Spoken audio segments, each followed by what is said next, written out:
അസ്സലാമലൈക്കും dear friends. ഇന്നത്തെ നമ്മുടെ സ്പെഷ്യൽ നിങ്ങൾ ആരും ഇതുവരെയും ട്രൈ ചെയ്ത് നോക്കിയിട്ടില്ലാത്ത ഒരു അടിപൊളി വെറൈറ്റി റെസിപ്പിയാണ്. നമ്മുടെ ഈ വീഡിയോ കണ്ടുകൊണ്ടിരിക്കുന്ന സമയത്ത് നിങ്ങൾക്ക് ഇഷ്ടപ്പെടുകയാണെങ്കിൽ ഒന്ന് ലൈക്ക് ചെയ്തേക്കണേ. അതുപോലെ തന്നെ നമ്മുടെ ഈ ചാനൽ ആദ്യമായിട്ട് കാണുന്നവരും ഇതുവരെയും സബ്സ്ക്രൈബ് ചെയ്യാത്തവരും പ്ലീസ് ഒന്ന് സബ്സ്ക്രൈബ് ചെയ്തേക്കണേ. ഞാനിടുന്ന വീഡിയോസ് ഉടനടി കിട്ടുന്നതിനായി സബ്സ്ക്രൈബ് ബട്ടന്റെ തൊട്ടടുത്ത് കാണുന്ന ബെല്ലൈക്കൺ കൂടി ക്ലിക്ക് ചെയ്തിട്ട് ഓൾ എന്ന ഓപ്ഷൻ എനേബിൾ ചെയ്യാനും മറക്കല്ലേ. ആദ്യം തന്നെ ഇതിനായിട്ട് കുറച്ച് അരമീൻ നല്ലതുപോലെ കഴുകി വൃത്തിയാക്കി എടുത്തിട്ടുണ്ട്. കുറച്ച് ഉപ്പൊക്കെ ഇട്ട് ഉരച്ച് വൃത്തിയാക്കി വേണം കഴുകി എടുക്കാനായിട്ട്. ഞാനിപ്പോൾ കാണിക്കാൻ പോകുന്നത് രണ്ട് വ്യത്യസ്തമായിട്ടുള്ള രീതിയിലുള്ള അയലമീൻ വെച്ചിട്ടുള്ള റെസിപ്പികളാണ്. അപ്പോൾ ആദ്യത്തെ റെസിപ്പിക്ക് വേണ്ടിയിട്ട് ഒരു 6 അയലമീന് ഇതുപോലെ വരഞ്ഞെടുത്തിട്ടുണ്ട്. രണ്ടാമത്തെ റെസിപ്പിക്ക് വേണ്ടിയിട്ട് വരഞ്ഞ് എടുക്കേണ്ട ആവശ്യമൊന്നുമില്ല. അപ്പോൾ ഇത് നമുക്ക് മാറ്റി വയ്ക്കാം. ഇനി മിക്സിയിലെ ഒരു ചെറിയ ജാർ എടുക്കാം. ഇതിലേക്ക് 5 ചെറിയ ഉള്ളി ചേർത്ത് കൊടുക്കാം. 2 പച്ചമുളക് ചേർക്കാം. ഇനി 2 ഇഞ്ച് വലിപ്പത്തിലുള്ള ഇഞ്ചി ഇതുപോലെ ചെറുതായിട്ടൊന്ന് കട്ട് ചെയ്തെടുത്തതാണ്, അരച്ചെടുക്കാൻ എളുപ്പത്തിന് വേണ്ടിയിട്ട്. ഇനി ഒരു 12 അല്ലി വെളുത്തുള്ളി അല്ലികൾ ചേർത്ത് കൊടുക്കാം. ഇത് ചെറിയ അല്ലികളാണ്. അപ്പോൾ വലിയ വെളുത്തുള്ളി അല്ലികളാണെന്നുണ്ടെങ്കിൽ ഒരു 5ഓ 6ഓ ഒക്കെ എടുത്താൽ മതിയാവും. 2 കറിവേപ്പില ചേർത്ത് കൊടുക്കാം. ഇനി ഇതിലേക്ക് 1/2 ടീസ്പൂൺ വലിയ ജീരകം ചേർത്ത് കൊടുക്കാം. പെരിഞ്ജീരകമാണ്, ചെറിയ ജീരകമല്ല. ഇനി ഇതിൽ മെയിനായിട്ട് ചേർത്ത് കൊടുക്കുന്നത് കുരുമുളക് പൊടിയാണ്. ഒരു 2 ടേബിൾ സ്പൂൺ കുരുമുളക് പൊടി ചേർത്ത് കൊടുക്കാം. ഇനി നമ്മളിതിലേക്ക് ചേർത്ത് കൊടുക്കുന്നത് 1 ടേബിൾ സ്പൂൺ മുളക് പൊടിയാണ്. കാശ്മീരി മുളക് പൊടിയാണ് എടുത്തിട്ടുള്ളത്. സാധാരണ എരിവുള്ള മുളക് പൊടിയാണെന്നുണ്ടെങ്കിൽ ഒരു 1/2 ടീസ്പൂണോ 3/4 ടീസ്പൂണോ എടുത്താൽ മതിയാകും. ഇനി ഇതിലേക്ക് ചേർത്ത് കൊടുക്കുന്നത് 1/2 ടീസ്പൂൺ മഞ്ഞൾപ്പൊടിയാണ്. ഇനി ഇതിലേക്ക് ആവശ്യത്തിനുള്ള ഉപ്പ് ചേർത്ത് കൊടുക്കാം. ഞാനിപ്പോൾ 1 ടീസ്പൂൺ ഉപ്പാണ് ചേർത്ത് കൊടുക്കുന്നത്. ലാസ്റ്റിൽ നോക്കിയിട്ട് ഉപ്പ് കുറവുണ്ടെന്നുണ്ടെങ്കിൽ ഉപ്പ് ചേർത്ത് കൊടുത്താൽ മതി. ഇനി ഇത് അരച്ചെടുക്കുന്നതിന് ആവശ്യമായിട്ടുള്ള വെള്ളം ഒഴിച്ചു കൊടുക്കാം. ഞാനിപ്പോൾ ഒരു 1/4 കപ്പ് വെള്ളമാണ് ഒഴിച്ചു കൊടുക്കുന്നത്. നല്ലതുപോലെ ഇതൊന്ന് അരച്ചെടുക്കണം. അപ്പോൾ അരച്ചെടുക്കുന്നില്ല എന്നുണ്ടെങ്കിൽ കുറച്ചും കൂടെ വെള്ളം ചേർത്തിട്ട് നല്ല പേസ്റ്റ് പരുവത്തിന് അരച്ചെടുക്കാം. ഇപ്പോൾ അത് നല്ലതുപോലെ ഒന്ന് അരച്ചെടുത്തിട്ടുണ്ട്. അപ്പോൾ ഇതിൽ ഉപ്പ് നോക്കിയപ്പോൾ കുറവായതുകൊണ്ട് ഒരു 1/4 ടീസ്പൂൺ ഉപ്പും കൂടി ചേർത്ത് ഒന്ന് മിക്സ് ചെയ്യുക. ഒന്ന് അടിച്ചെടുക്കുകയോ ചെയ്യുക. ഒന്ന് അടിച്ചെടുത്തിട്ട് വരാം. ഉപ്പും കൂടി ചേർത്ത് ഒന്ന് അടിച്ചെടുത്തിട്ടുണ്ട്. ഇപ്പം ഞാൻ ഈ മസാല തയ്യാറാക്കിയിരിക്കുന്നത് കുറച്ച് വലുപ്പമുള്ള, അത്യാവശ്യം മീഡിയം സൈസ് വലുപ്പമുള്ള 6 അയലമീനിന് ആവശ്യമായിട്ടുള്ള മസാലയാണ് തയ്യാറാക്കി എടുത്തിട്ടുള്ളത്. ഇനി ഈ മസാല എല്ലാം ഈ മീനിലേക്കൊന്ന് തേച്ച് പിടിപ്പിക്കാം.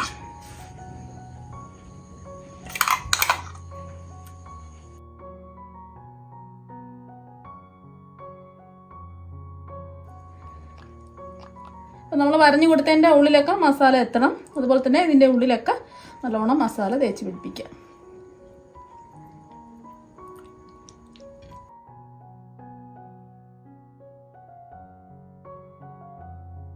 അപ്പോൾ മസാലയൊക്കെ നല്ലതുപോലെ തേച്ച് പിടിപ്പിച്ചു. ഇനി കുറച്ച് സമയം ഇതൊന്ന് റെസ്റ്റ് ചെയ്യാൻ വേണ്ടി വെക്കാം.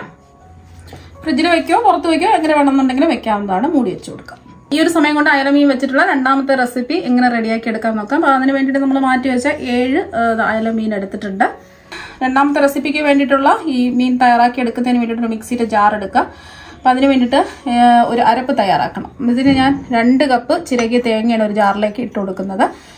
ഇത് ഒരു മീഡിയം സൈസ് ചിരകി എടുത്തിട്ടുള്ള തേങ്ങയാണ് എടുത്തിട്ടുള്ളത്. അപ്പോൾ 2ാമത്തെ കപ്പ് തേങ്ങയും കൂടി ഇട്ട് കൊടുക്കാം.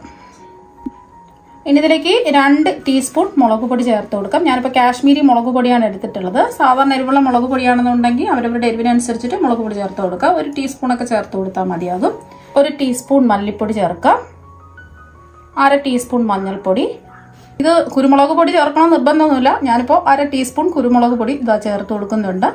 ഇപ്പോൾ കുരുമുളക് പൊടിൻ്റെ ടേസ്റ്റ് ഇഷ്ടമല്ലാന്നുണ്ടെങ്കിൽ ചേർക്കേണ്ട ആവശ്യമില്ല. ഇനി ഇതിലേക്ക് ചേർത്ത് കൊടുക്കുന്നത് 8 ചെറിയ ഉള്ളിയാണ്. ഇനി ഇതിലേക്ക് ചേർക്കുന്നത് ഒരു നെല്ലിക്ക വലിപ്പത്തിലുള്ള പുളിയാണ്. പുളിയൊക്കെ അവരവരുടെ ഇഷ്ടത്തിനനുസരിച്ച് ചേർത്ത് കൊടുക്കാം. ഇനി ആവശ്യത്തിനുള്ള വെള്ളം ഒഴിച്ചു കൊടുക്കാം. ഞാനിപ്പോൾ 1 കപ്പ് വെള്ളം ഒഴിച്ചു കൊടുത്തു. നന്നായിട്ട് ഇതൊന്ന് അരച്ചെടുക്കാം. ഇപ്പോൾ അരച്ചെടുത്തിട്ടുണ്ട്. നമ്മൾ അരച്ചെടുത്ത അരപ്പ് ഒരു കുക്കറിലേക്ക് ഇട്ട് കൊടുക്കാം. ഇനി ജാറ് കഴുകി ആവശ്യത്തിനുള്ള വെള്ളവും കൂടി ഒഴിച്ചു കൊടുക്കാം. എത്രയാണോ നിങ്ങൾക്ക് വെള്ളത്തിന്റെ ആവശ്യം അത്രയും ഒഴിച്ചു കൊടുക്കാം. ഞാനിപ്പോൾ 250 ml കപ്പിന് ഒരു 2.5 കപ്പ് വെള്ളമാണ് ഒഴിച്ചു കൊടുത്തത്. വെള്ളം ഒഴിച്ചു കൊടുത്തതിന് ശേഷം ഒന്ന് ഇളക്കി കൊടുക്കാം. നിങ്ങൾക്ക് കുറച്ചും കൂടെ വെള്ളം വേണമെന്നുണ്ടെങ്കിൽ ഒരു 1/2 കപ്പും കൂടി ഒഴിച്ചു കൊടുക്കാം. ഇനി ആവശ്യത്തിനുള്ള ഉപ്പ് ചേർത്ത് കൊടുക്കാം.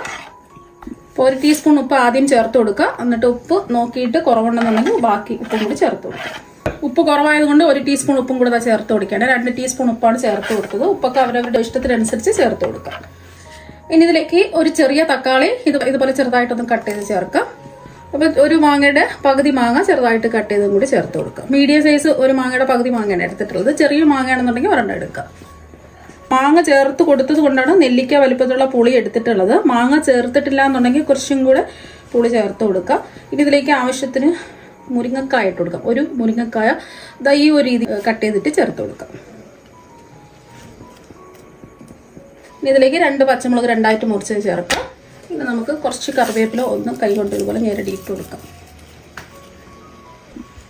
ഒന്ന് ഇളക്കി കൊടുക്കാം. ഇത് നല്ലതുപോലെ ഒന്ന് തിളക്കട്ടെ. മീഡിയം ഫ്ലെയിം വെച്ച് കൊടുക്കാം. ഈ ഒരു സമയം ഉപ്പൊക്കെ ഉണ്ടോയെന്ന് ചെക്ക് ചെയ്ത് നോക്കാം. അപ്പോൾ നല്ലതുപോലെ ഇതാ തിളച്ചിട്ടുണ്ട്.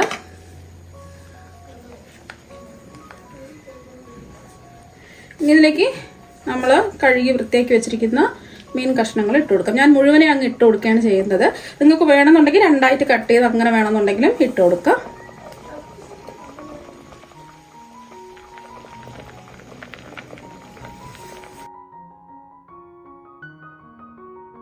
ഇനി നമുക്ക് കുക്കർ മൂടി വെച്ച് കൊടുത്തതിന് ശേഷം ലോ ടു മീഡിയം ഫ്ലെയിമിൽ 2 വിസിൽ കേൾക്കുന്നത് വരെ ഒന്ന് വെയിറ്റ് ചെയ്യാം.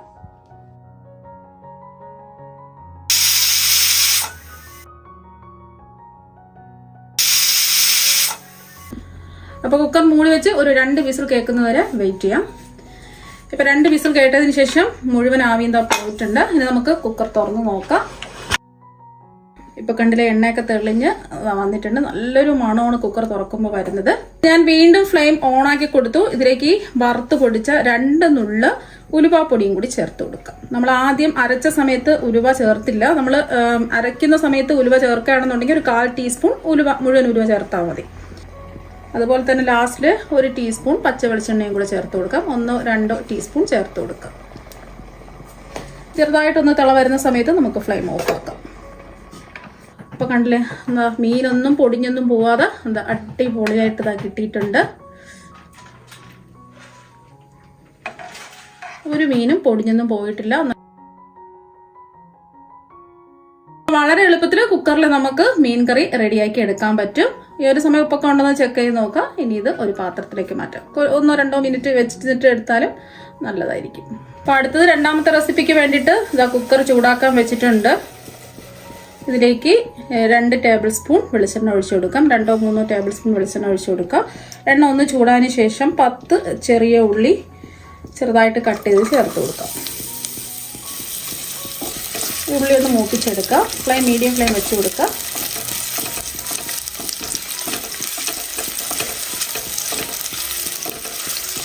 അപ്പോൾ ഉള്ളിയൊക്കെ ഒന്ന് മൂത്ത് വന്നിട്ടുണ്ട്.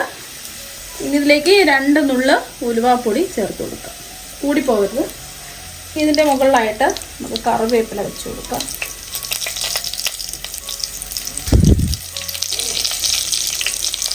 ഇതുപോലെ തണ്ടോട് കൂടി ഉണ്ടെന്നുണ്ടെങ്കിൽ തണ്ടോട് കൂടി വെച്ച് കൊടുക്കാം. നമ്മൾ മീൻ മസാലയൊക്കെ പുരട്ടി വെച്ചില്ലേ, ഒരു അരമണിക്കൂർ വെച്ചിട്ട് എടുത്തിട്ടുള്ളതാണ്. അരമണിക്കൂർ സമയം കിട്ടിയില്ല എന്നുണ്ടെങ്കിൽ ഒരു 15 മിനിറ്റെങ്കിലും വെച്ചിട്ടെടുക്കാം. നിരത്തി വെച്ച് കൊടുക്കാം.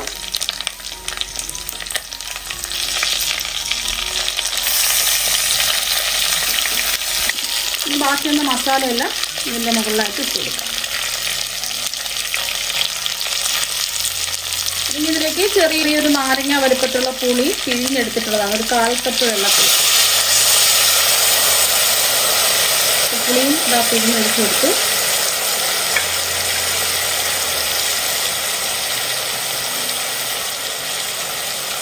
ഇനി നമുക്ക് ലോ ടു മീഡിയം ഫ്ലെയിമിൽ 2 വിസിൽ 1-2 വിസിൽ കേൾക്കുന്നവരെ വെയിറ്റ് ചെയ്യുക. കുക്കർ മൂടി വെച്ച് കൊടുക്കാം. അപ്പോൾ 2 വിസിൽ കേൾക്കുന്നവരെ നമുക്കൊന്ന് വെയിറ്റ് ചെയ്യാം. ഇപ്പൊ 2 വിസിൽ കേട്ടതിന് ശേഷം ഫ്ലെയിം ഓഫാക്കി ഒരു 15 മിനിറ്റ് ഇതാ കഴിഞ്ഞിട്ട് നമുക്ക് തുറന്ന് നോക്കാം. ഇപ്പൊ നല്ലോണം എന്താ മീനൊക്കെ വെന്ത് അടിപൊളിയായിട്ട് ഇതാ വന്നിട്ടുണ്ട്. ഒന്നും പൊടിഞ്ഞൊന്നും പോയിട്ടില്ല.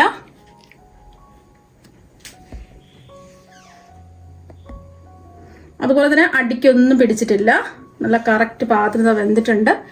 അപ്പോൾ കാണുമ്പോൾ തന്നെ നിങ്ങൾക്ക് മനസ്സിലാക്കാൻ പറ്റും അടിയിൽ പിടിച്ചിട്ടുണ്ടോ എന്നുള്ളത്. അതല്ലേ, അടിയിലൊന്നും പിടിക്കാതെ കറക്റ്റായിട്ട് ഇതാ കിട്ടിയിട്ടുണ്ട്. ഇനി ഇത് ഒരു പാത്രത്തിലേക്ക് മാറ്റാം. അപ്പം ഇതിലുള്ള മീനെല്ലാം ഒരു പാത്രത്തിലേക്ക് മാറ്റിയിട്ടുണ്ട്. കണ്ടല്ലേ, ഒട്ടും തന്നെ അടിക്കൊന്നും പിടിച്ചിട്ടില്ല. ഈ കറിവേപ്പില എടുത്ത് മാറ്റിയിട്ട് ഈ മസാല ഈ മീനിന്റെ മുകളിലായിട്ട് ഒഴിച്ചു കൊടുക്കാം.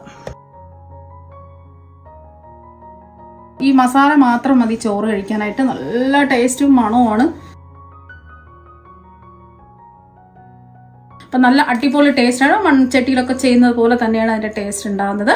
അപ്പം ഞാൻ ഇതൊന്ന് മുറിച്ച് കാണിച്ചു തരാം. ഇത് വെന്തിട്ടുണ്ടോ എന്ന് ചിലർക്കൊക്കെ സംശയം ഉണ്ടാവും. കുറച്ച് മീൻ ഇത് എടുക്കേടെ. കണ്ടില്ലേ, അടിപൊളിയായിട്ട് ഇത് വെന്ത് കിട്ടിയിട്ടുണ്ട്.